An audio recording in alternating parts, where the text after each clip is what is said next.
दोस्तों, एक एसडीएम साहब अपनी सरकारी गाड़ी से अपनी पत्नी को लेकर कहीं जा रहे थे। तभी रोड के किनारे उनको एक सब्जी का ठेला लगा हुआ दिखाई देता है, जिस ठेले को एक महिला चला रही थी। दोस्तों, जैसे ही एसडीएम साहब उस महिला को देखते हैं, तब अपनी गाड़ी रुकवाते हैं और गाड़ी से उतरते हैं और उस ठेले की तरफ जाने लगते हैं। दोस्तों, जो महिला वहां पर ठेला लगाई थी, जब वो एसडीएम साहब को अपनी तरफ आते हुए देखती है, तो वो अपने चेहरे को छुपाने लगती है। दोस्तों, तभी एसडीएम साहब उसे कहते हैं कि किरण, मैंने तुम्हारा चेहरा देख लिया है, तुमको चेहरा छुपाने की जरूरत नहीं है। उसके बाद दोस्तों, वो महिला एसडीएम साहब के सामने हाथ जोड़कर माफी मांगने लगती है और फूट फूट कर रोने लगती है। दोस्तों, आखिर वो महिला कौन थी और एसडीएम साहब के सामने वो रो क्यों रही थी और रो रो कर उनसे माफी मांग रही थी? और एसडीएम साहब और उस महिला के बीच में रिश्ता क्या था? आइए जानते हैं पूरी घटना की सच्चाई इस वीडियो के माध्यम से। लेकिन दोस्तों, वीडियो में आगे बढ़ने से पहले वही आप लोगों से छोटा सा रिक्वेस्ट है कि अगर आप लोग हमारे चैनल पर पहली बार आए हैं तो चैनल को सब्सक्राइब कर लीजिए और वीडियो को लाइक कर दीजिए, ताकि जो मेरा हौसला है वो और भी ज्यादा बढ़ता रहे और भी ज्यादा इंटरेस्टिंग कहानी ऐसे ही मैं आप लोगों को सुनाता रहूं। दोस्तों, ये सच्ची घटना उत्तर प्रदेश के मुरादाबाद के एक गांव की है, जहां पर किरण नाम की एक लड़की रहती थी। दोस्तों, किरण दिखने में बहुत ही ज्यादा खूबसूरत थी और उसको अपने खूबसूरती पर बहुत ज्यादा घमंड था। किरण कभी कभी अपनी सहेलियों के साथ जब घूमती फिरती थी तो हमेशा कहती थी कि मुझसे शादी करने के लिए कोई राजकुमार ऊपर से उतर कर आएगा और मुझसे शादी करेगा। लेकिन किरण अपने कॉलेज की पढ़ाई कर रही थी और इस तरीके से दिन गुजर रहे थे। लेकिन जैसे जैसे दिन गुजर रहे थे, वैसे वैसे किरण की उम्र भी बढ़ रही थी। तो किरण के माता पिता किरण की शादी करने के लिए सोचने लगते हैं। किरण के पिताजी और उसका भाई दोनों मिलकर किरण के लिए एक लड़का ढूंढने लगते हैं और कुछ दिन बाद उनको एक लड़का भी मिल जाता है। दोस्तों, उस लड़के का नाम ऋतिक था। ऋतिक दिखने में उतना ज्यादा खूबसूरत तो नहीं था, लेकिन पढ़ा लिखा लड़का था और संस्कारी भी था। माँ बाप की इज्जत करना बहुत अच्छे से वो जानता था। दोस्तों, जैसे ही किरण के पिताजी और किरण का भाई उस लड़के से बातचीत करते हैं, तो उस लड़के का जो स्वभाव है वो बहुत ज्यादा अच्छा दिखाई देता है। उस लड़के से बातचीत करने के बाद उन लोगों को बहुत अच्छा फील होता है और वो लड़का घर परिवार की इज्जत करने वाला था, जिस वजह से वो लड़का किरण के पिताजी को पसंद आ जाता है और उस लड़के से किरण की शादी तय कर दी जाती है। दोस्तों, शादी तय करने के बाद किरण के पिताजी जब घर पर आते हैं, तभी किरण अपने पिताजी से पूछती हैं कि पापा, आपने जो लड़का मेरे लिए पसंद किया है, वो लड़का सुंदर तो है ना? वो लड़का मेरे लायक तो है ना? क्योंकि हम दोनों की जोड़ी अच्छी दिखनी चाहिए। मैं जितनी खूबसूरत हूं, उतना ही खूबसूरत मेरा दूल्हा भी होना चाहिए। तब दोस्तों, किरण के पिताजी कहते हैं कि बेटा देखो, शक्ल सूरत इतना ज्यादा मायने नहीं रखता है। जो मैंने लड़का तुम्हारे लिए देखा है, वो लड़का लाखों में एक है। लड़का अच्छे विचारों का होना चाहिए, मान सम्मान करने वाला होना चाहिए और तुम्हारी इज्जत करने वाला होना चाहिए। दोस्तों, किरण अपने पिताजी की बातों को सुनकर थोड़ा सा मायूस हो जाती है। तभी जो किरण का भाई था, वो उस लड़के का फोटो किरण को दिखाता है। जब लड़के का फोटो किरण देखती है, तो अपना चेहरा ऐसे नीचे की तरफ झुकाकर एकदम से और मायूस हो जाती है। दोस्तों, किरण सोचती है कि लड़का तो दिखने में कुछ खास नहीं लग रहा है। क्या होगा, मेरी शादी उसके साथ कैसी होगी? कैसी मेरी जिंदगी उसके साथ गुजरेगी?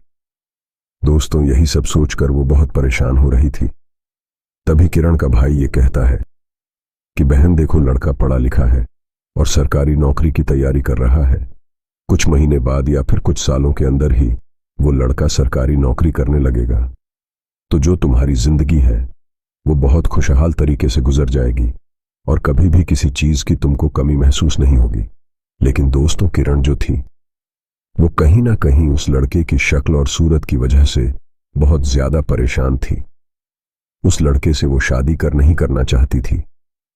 लेकिन दोस्तों, गांव देहात में लड़कियों को इतना इजाजत नहीं होती है कि वो अपनी मर्जी से शादी कर सके या फिर अपने पापा के सामने अपनी बातों को रख सके कि पापा मुझे उससे शादी नहीं करनी।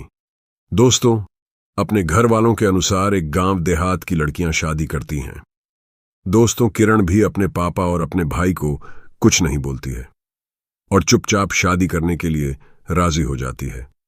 इस तरीके से धीरे धीरे समय बीतता चला जाता है और शादी का समय भी नजदीक आ जाता है। दोस्तों, किरण अपने कमरे में बैठी हुई थी और अपना शादी का जोड़ा पहनकर तैयार हो रही थी। घर में खुशियों का माहौल था। सभी रिश्तेदार लोग आए हुए थे। कुछ समय बाद 12 आदमी दरवाजे पर आ जाती है और दूल्हे का मान सम्मान के साथ स्वागत किया जाता है। बारात आने के बाद अब समय आता है जयमाला का। तभी किरण जो है वो दुल्हन की तरह जोड़े में तैयार होकर स्टेज पर पहुंच जाती है तो दोनों के हाथ में वरमाला दिया जाता है। लेकिन जब बरवाला पहनाने की बारी आती है तभी किरण लड़के को देखकर जयमाला के स्टेज पर ही गुस्सा हो जाती है और वरमाला डालने से मना कर देती है। किरण अपने पिताजी से कहती है कि पिताजी, मैं इस लड़के से शादी नहीं करूंगी। ये लड़का फोटो में दिखने में तो थोड़ा ठीक ठाक लग रहा था, लेकिन सामने से तो ये बिल्कुल भी ठीक नहीं लग रहा है। ये लड़का बहुत ज्यादा काला है। मैं इससे शादी नहीं करूंगी, चाहे मेरी जान ही क्यों ना चली जाए। इसके साथ अगर आप लोग मेरी जबरदस्ती शादी करवाएंगे तो देख लीजिएगा, बहुत बुरा होगा। दोस्तों, ऐसा कहने के बाद किरण शादी करने से साफ साफ इनकार कर देती है और आप इतना सुनने के बाद जो दूल्हा था और जो दूल्हे के पिताजी थे वो दोनों लोग मायूस हो जाते हैं और दूल्हा भी बहुत परेशान हो जाता है। लेकिन जो दूल्हा था वो बहुत ज्यादा समझदार था और पढ़ा लिखा लड़का था। दोस्तों, दूल्हा उसके सामने कुछ नहीं बोलता है, चुपचाप उसकी बातों को सुनता रहता है। दूल्हे के पिताजी किरण के पिताजी से कहते हैं कि आपने अपनी लड़की को हमारे लड़के के बारे में नहीं बताया था कि वो शक्ल सूरत से थोड़ा सांवला है, वो बहुत सुंदर नहीं है। दोस्तों, किरण के जो पिताजी थे वो भी बहुत ही ज्यादा लाचार थे और किरण का भाई भी बहुत लाचार था।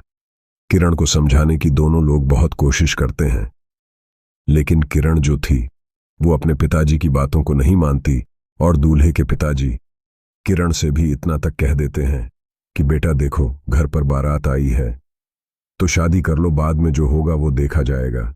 लेकिन उसके बावजूद भी किरण शादी करने के लिए नहीं मानती है। तब किरण का भाई और किरण के पिताजी दोनों लोग किरण के साथ जबरदस्ती करने लगते हैं और कहते हैं कि आज तुमको शादी करनी ही पड़ेगी, हम लोग की इज्जत का सवाल है। दोस्तों, वो लोग कहते हैं कि शादी नहीं करोगी तो हम लोगों की बहुत बदनामी हो जाएगी। दोस्तों, इस तरीके से उस दिन किरण को समझाया जा रहा था। तभी गांव के ही कुछ लोग पुलिस को फोन कर देते हैं और बता देते हैं कि शादी विवाह में झगड़ा हो गया, लड़की शादी नहीं करना चाहती है। तब तक दोस्तों, आधे घंटे के अंदर मौके पर पुलिस भी पहुंच जाती है। जब पुलिस वाले वहां पर आते हैं तब लड़की के पिताजी को और उसके भाई को समझाते हैं। पुलिस वाले कहते हैं कि देखिए, अगर शादी करने के लिए राजी नहीं है तो आप जबरदस्ती उसकी शादी नहीं कर सकते हैं। अगर उसका मन नहीं है तो उसको छोड़ दीजिए, क्योंकि उसका ये अधिकार है और ये अधिकार उसको कानून ने दिया है। दोस्तों, किरण के पिताजी और उसका जो भाई था वो दोनों लोग लाचार हो जाते हैं और मजबूरी में जो लड़का था, जो दूल्हा था, उसको अपनी बारात वापस ले जानी पड़ जाती है। लेकिन जब लड़का अपनी बारात को वहां से लेकर गांव से बाहर निकल रहा था तभी उसी गांव का एक गरीब किसान दूल्हे के पापा से आकर कहता है कि अगर आपको ऐतराज न हो तो मैं आपसे कुछ बात करना चाहता हूं। अगर आप बुरा नहीं मानेंगे तो बताइए, मैं आपसे कुछ कहना चाहता हूं। तब दूल्हे के पिताजी कहते हैं कि आप सब कुछ बर्बाद हो गया है, अब बचा है क्या गया है, इससे ज्यादा हमारी बदनामी क्या हो सकती है, इससे ज्यादा बुरा हमारे साथ क्या हो सकता है, बताओ क्या बात है। तब दोस्तों, वो किस कहता है कि अगर आप मेरी बातों को मान जाएंगे तो आपको बारात वापस लेकर नहीं जाना पड़ेगा। तब दूल्हे के पिताजी कहते हैं कि बताओ क्या बात है।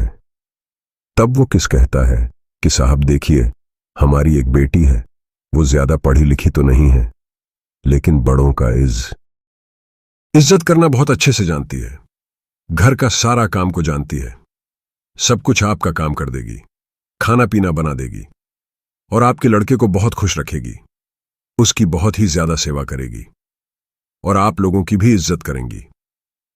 अगर आप लोग बुरा नहीं मानेंगे तो आप हमारी बेटी से शादी करके बारात लेकर जा सकते हैं। हम बहुत गरीब हैं, पैसे दंड दहेज तो नहीं दे पाएंगे, बस अपनी बेटी को ही आपको दे सकते हैं। दोस्तों, पुराने जमाने में जब किसी की बारात वापस चली जाती थी तो गांव के लोग इसी तरीके से शादी करवाकर बारात को विदा करते थे, जिस वजह से दूल्हे के जो पिताजी थे उनको ये बात बहुत अच्छी लगती है, क्योंकि दूल्हे के जो पिताजी हैं वो सोच रहे थे कि शादी में इतना ज्यादा खर्च हो गया है, अब इस घर के लोग आए हैं, अगर शादी नहीं होगी तो उनकी इज्जत का क्या होगा। दोस्तों, इस तरीके से ऋतिक और उस लड़की की शादी करवा दी जाती है और शादी होने के बाद ऋतिक जो है उस लड़की को लेकर विदा करके अपने घर चला जाता है। इधर जो किरण थी वो जब अपनी शादी तोड़ती है तो शादी तोड़ने के 2 महीने बाद नोएडा चली जाती है और वहां पर प्राइवेट नौकरी करने लगती है। दोस्तों, इसी बीच किरण की मुलाकात एक लड़के से हो जाती है। दरअसल दोस्तों, उस लड़के का नाम राहुल था। दोस्तों, किरण राहुल को जब पहली बार देखती हैं तभी उसको एक ही झटके में राहुल पसंद आ गया था और बार बार राहुल को देखा करती थी। हमेशा राहुल को भी ऐसा लगने लगा था कि जो किरण है वह उससे प्यार करती है, उसको चाहती है, जिस वजह से जो राहुल था वो कभी कभी या फिर हमेशा वो किरण के आगे पीछे बाइक लेकर घूमता रहता था। दोस्तों, 1 साल के बाद किरण और राहुल के बीच में अच्छी खासी दोस्ती भी हो जाती है और दोनों एक दूसरे से प्यार भी करने लगते हैं। किरण सोच रही थी कि चलो अच्छा हुआ कि मैं ऋतिक से शादी नहीं करी हूं, नहीं तो मेरी जिंदगी बर्बाद हो जाती। किरण ये भी सोच रही थी कि जैसा लड़का उसको जीवन में चाहिए था वैसे लड़का राहुल उसको मिल गया, अब उसकी जिंदगी हंसी खुशी गुजर जाएगी। लेकिन दोस्तों, किरण नहीं जानती थी कि राहुल को वो जितना अच्छा समझ रही है उतना अच्छा राहुल है नहीं। दोस्तों, राहुल जो है वो लड़कियों के साथ मौज मस्ती करता था, जुआ खेलता था, लड़कियों के साथ अवैध उसका संबंध भी था, वह दारू शराब पीता था और पढ़ा लिखा भी नहीं था। लेकिन राहुल की एक खासियत थी, वो खासियत ये थी कि राहुल कभी भी जब किरण से मिलने के लिए आता था, उसके सामने जब आता था तो शराब पीकर या फिर नशे की हालत में नहीं आता था। वो हमेशा एक अच्छा लड़का बनकर किरण के सामने आता था, उससे मिलता था और उसके साथ वक्त बिताता था। दोस्तों, किरण 2 साल बाद अपने माता पिता से बातचीत करती है और राहुल से शादी करने का प्रस्ताव अपने माता पिता के सामने रख देती है। जब किरण के माता पिता को पता चलता है कि किरण अपनी मर्जी से शादी करना चाहती है तो वो लोग भी उसको मना नहीं करते हैं, क्योंकि वो लोग जानते थे कि एक बार उसकी शादी टूट चुकी है और इस बार भी मना करेंगे तो उसकी शादी टूट जाएगी। यही सब सोचकर वो लोग जो थे वो किरण की मर्जी के खिलाफ नहीं जाते हैं और किरण की शादी राहुल से तय करवा देते हैं। दोस्तों, राहुल देखने में बहुत ही खूबसूरत था, अच्छे अच्छे कपड़े पहनना था, महंगी गाड़ियों से घूमता था। यही सब देखकर जो किरण थी वो राहुल को पसंद करने लगी थी और उससे शादी भी कर ली थी। शादी होने के बाद किरण राहुल के साथ बहुत खुश थी और यही सोच रही थी कि चलो अच्छा हुआ कि मैं ऋतिक से शादी नहीं की। लेकिन दोस्तों, किरण ये बात नहीं जानती थी कि उसकी जिंदगी ऋतिक के साथ बर्बाद नहीं होती, बल्कि उसकी जिंदगी अब जाकर बर्बाद होने वाली थी और उसको इस बात की भनक भी नहीं थी। दोस्तों, शादी होने के 6 महीने गुजर जाते हैं, लेकिन इन 6 महीनों में अभी भी किरण को यह बात पता नहीं चलता है कि उसका जो पति है वो नशेड़ी है और शराब पीता है, क्योंकि राहुल घर पर कभी शराब पीकर आता ही नहीं था। जब भी लड़कियों के साथ उसकी मौज मस्ती करना होता था, अवैध संबंध बनाना होता था, तो वो घर से बाहर होटल बुक करता था और होटल पर भी मौज मस्ती करता था। और धीरे धीरे करके ऐसे ही पूरे 1 साल गुजर जाते हैं और किरण एक खूबसूरत बच्चे को जन्म देती है।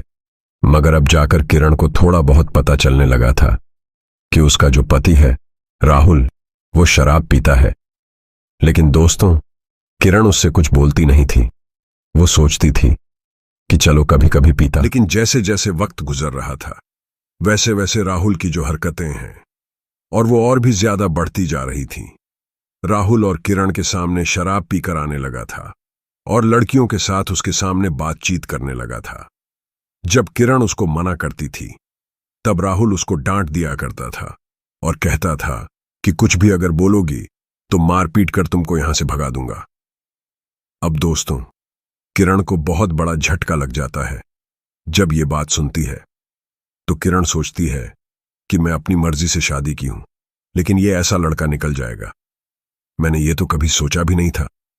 दोस्तों, वो कहती है कि जितनी सुंदर मैं थी उतना ही सुंदर ये भी था, लेकिन मैं सोचती थी कि लड़का मेरी सुंदरता की कदर करेगा, मेरी इज्जत करेगा। लेकिन शादी के 1 साल बाद ही इसको क्या हो गया, ये पूरी तरीके से बदल गया है।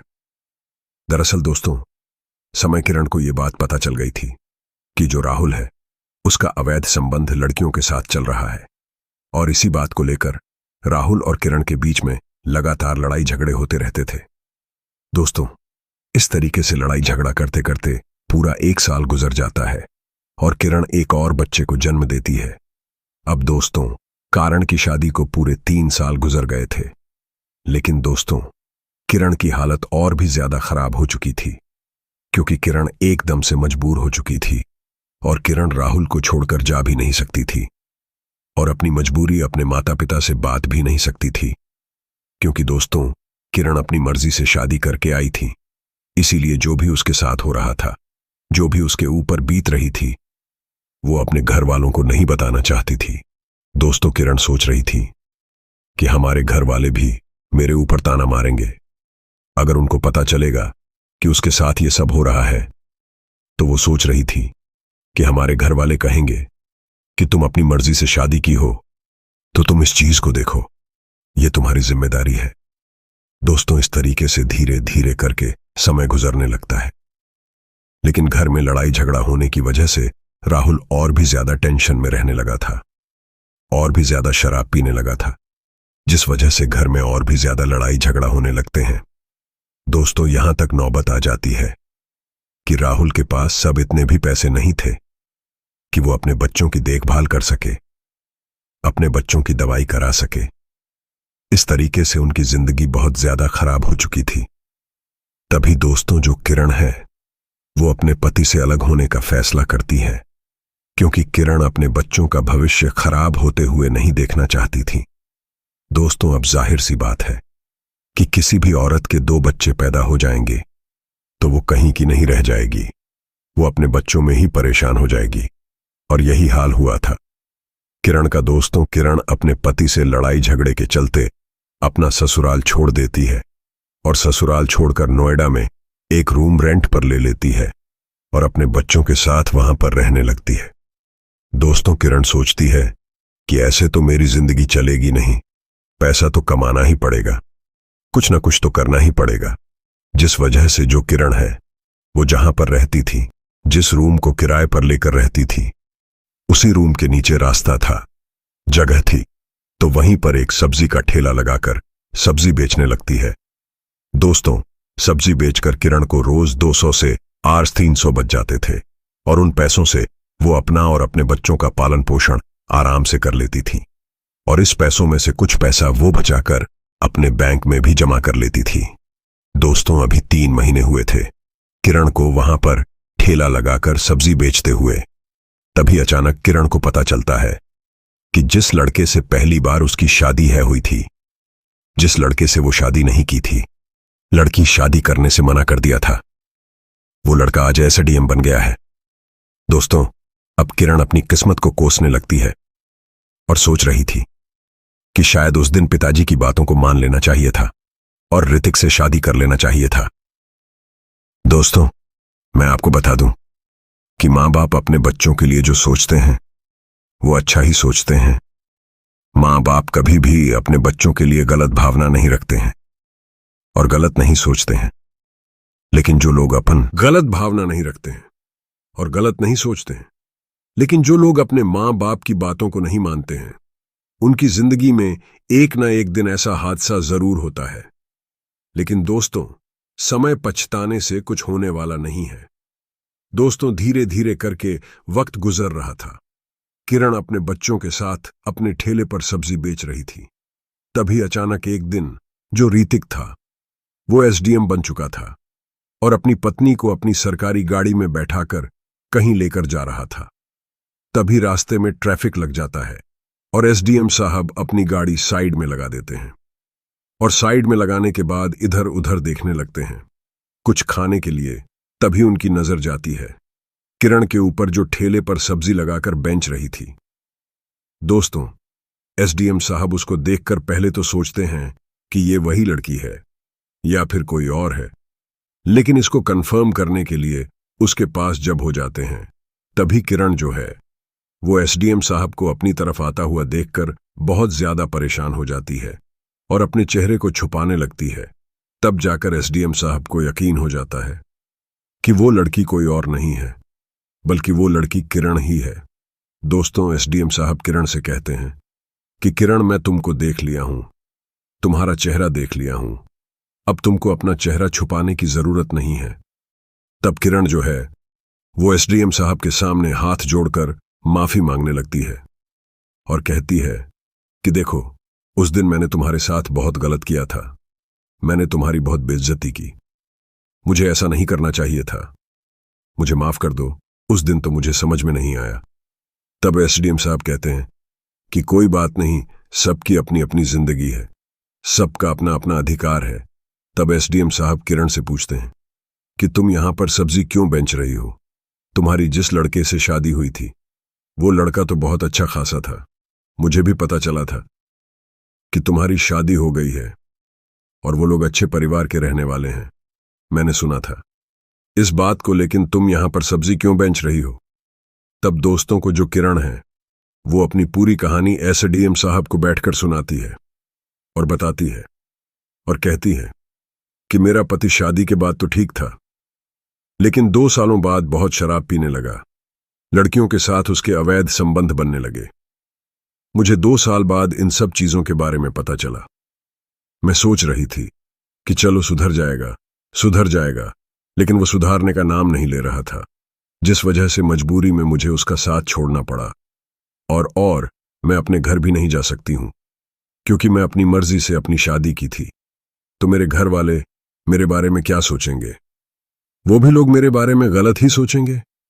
इसीलिए मैं घर वालों को बिना बताए कैसे भी करके यहां पर ठेले पर सब्जी बेच रही हूं, अपनी जिंदगी गुजार रही हूं। एसडीएम साहब काफी देर तक किरण से बातचीत करते हैं और वहां से जब जाने लगते हैं तब किरण से कहते हैं कि किरण, अगर तुम्हें किसी भी चीज की जरूरत पड़ेगी तो तुम मुझे जरूर बताना, मैं तुम्हारी मदद करूंगा। मेरी पोस्टिंग यहीं नोएडा में ही है। दोस्तों, इतना कहने के बाद जो एसडीएम साहब थे वो अपनी गाड़ी में बैठ जाते हैं और अपनी गाड़ी में बैठकर वहां से जाने लगते हैं। तब एसडीएम साहब की पत्नी गाड़ी में पहले से ही बैठी हुई थी। वो पूछती है कि ये तो किरण है ना, जो हमारे गांव की लड़की है? तब एसडीएम साहब कहते हैं कि हां, ये वही किरण है जिससे हमारी शादी उस दिन तय हुई थी। तब एसडीएम साहब की पत्नी पूछते हैं कि वो यहां पर सब्जियां क्यों बेच रही है? उसकी तो शादी बहुत बड़े घर में हुई थी। तब एसडीएम साहब उसकी पूरी कहानी अपनी पत्नी को बताते हैं। उसके बाद एसडीएम साहब अपनी पत्नी को लेकर वहां से चले जाते हैं। दोस्तों, इस तरीके से ये कहानी यहीं पर खत्म हो जाती है। इस कहानी से बहुत कुछ सीखने को मिलता है। किरण को अपनी शक्ल और सूरत पर जितना घमंड था, उसका घमंड उस दिन टूट गया था जब और आज उसकी शक्ल सूरत उसके काम नहीं आ रही थी। दोस्तों, शक्ल सूरत आपको खाने के लिए नहीं देगी।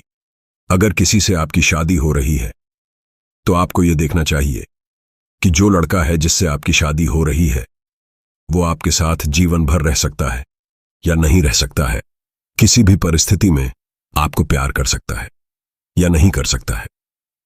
वो लड़का चाहे आपको अमीरों की तरह 4 व्हीलर गाड़ी में घुमा सकता है या नहीं घूम सकता है, लेकिन वो लड़का